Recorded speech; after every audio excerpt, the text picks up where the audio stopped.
Okay, let's talk Real Housewives Ultimate Girls Trip Season 4. I feel like everybody may be a little like drained with the whole Brandi Glanville, Caroline Manzo stuff, but Brandi Glanville is coming out shots fired. She is saying, Peacock, release the footage, roll the footage, play the audio. She says that she is innocent, and she says that the audio and the video will prove that she did nothing wrong. So her attorneys fired off a letter to producers and to the production crew and to the network, basically saying, listen, you're ruining her reputation, and you're basically doing this to drive ratings for the show. And at this point, it's not cool. You did your investigation. You know what the findings are, and at this point, you continuing to perpetuate this is wrong, and she doesn't want them to continue to put this narrative out. It sounds like the investigation is closed at this point, and it sounds like they know that Brandi did nothing wrong, or they don't have anything that can prove that she did anything. They have the audio and they have the video, and she's saying, or her attorney is accusing them of trying to drag this out so that people can tune in. So they want the footage and the audio released so that it can prove that Brandi did not do what she's been accused of doing. It sounds like, according to her attorneys, the most that happened was they were taking tequila shots and they made out. Apparently, when it comes to grabbing Caroline's boobs, because that was an accusation that Brandi was grabbing on Caroline's boobs. Apparently, Caroline said, feel my boobs so you can feel that they're not fake. There are no breast implants in them. That's what Brandi's attorney is claiming in the letter, that Caroline offered up her boobs to be felt because she said she wanted to prove that she did not have implants. So again, context and details matter, right? This is why I was like, we need to actually wait and see what the situation is, because now if we're finding, and apparently Caroline said something about how like I've kissed a girl before, but I've never been kissed back. So it is interesting. Now, I also understand the other side of it. Well, apparently, also, sorry, before I get into that, I'm getting distracted. In the letter as well, Brandi Glanville claims that there are 3 witnesses that corroborate her side of events that were witness to whatever went down in the bathroom, and that's Alex McCord, that's Gretchen, Rossi, and they didn't name a third person. I'm assuming the third person is probably somebody on production, right? A crew member, a producer, somebody that was in the restroom with them.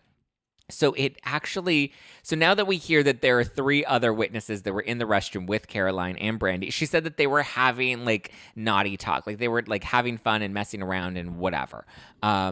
So it is interesting now that we're getting all these other pieces of the puzzle. And Brandi even said that the production crew or producers did not want her to seek legal counsel, and that they, I guess, just wanted her to kind of like stay quiet with all of this. Here's the thing, like, it's one thing to have a scandal like Scandival, right? Where it's about an affair and there's cheating and it's salacious. But when there are big accusations like this that are thrown out there, it's like, I don't know if we need to exploit. I mean, well, I don't know. We have like the Jen Shaw scandal and the Girardi scandal. So I feel like, scandal drives ratings and people are going to tune in for this type of stuff.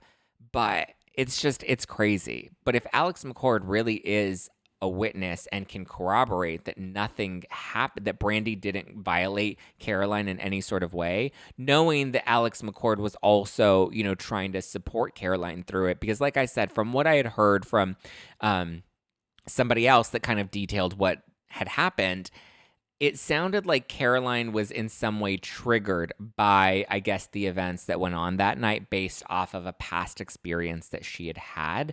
These are all allegations. This is all alleged. I don't have any actual proof of it because I was not in the room and I have not seen any of the footage or audio. I want to make that clear. But based off of the people that I've spoken to, what seems to have happened is Caroline was triggered by a past experience where she, I guess, felt out of control or something in some sort of way. So it wasn't that Brandi assaulted her necessarily. It wasn't that Brandi, had done something like malicious or intentional or was like trying to cross a boundary. It was that something happened and that series of events triggered a prior experience that Caroline had. Alex McCord, who is a therapist, I guess, was kind of helping Caroline through that and trying to like help her process her emotions.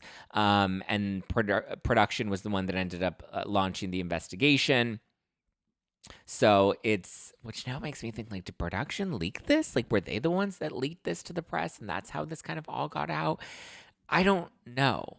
But when you get all of these other added details, like Caroline saying, hey, feel my breasts, there are no implants in them, that's very different from somebody unwittingly just coming and grabbing on your boobs. You know what I mean? You're taking tequila shots and you're kissing somebody. And Brandi's attorneys also made it clear. They're like, listen, you encouraged us to spice things up. You encouraged us to drink and to smoke pot all day. Like, you wanted chaos. You wanted mess. We gave you mess. But you don't get to drag Brandi's reputation because, you know, it's easy to drag Brandi's reputation as a result of that. Nor do you get to, like, exploit Caroline's past traumas, you know, and exploit something that she was triggered by. So I actually, you know, I'm kind of glad Brandi's putting her foot down on this and being like, no, not only am I vehemently denying these accusations, but I'm also adding the context that you're leaving out, the context that's on camera, on mic. And so Heather Gay is coming out, and she was on her book tour for Bad Mormon, and she just did a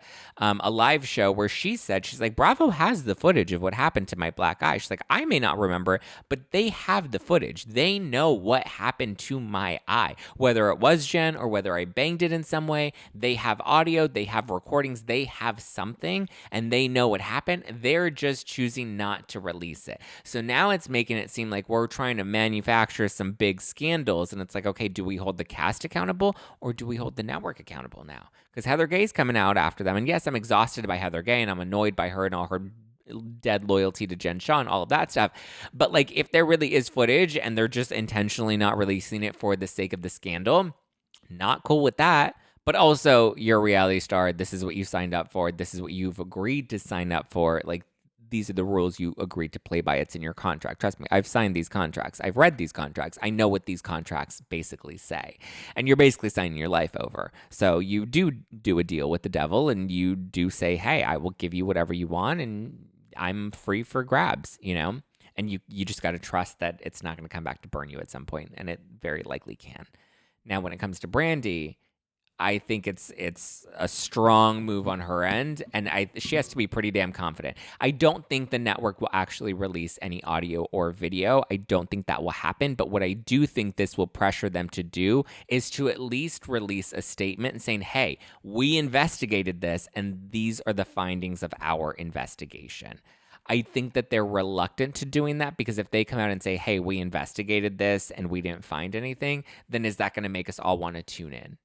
Probably not, because now we know that the scandal isn't real and that, you know, whatever went down wasn't as big as the media reports were making it out to be. So, kind of crazy. But if anything, I don't think they're going to release the audio. I don't think they're going to release the video. If anything, they're probably hoping this dies down and they're glad that Scandival has kind of taken over the news sphere. But curious what you guys think. Does this new information about taking shots and making out and hearing Caroline, you know, kind of be excited about making out with another girl? And we're hearing that Caroline was very open about her sexuality, and she was very liberal with her sexuality, and she openly spoke about that while filming Ultimate Girls Trip.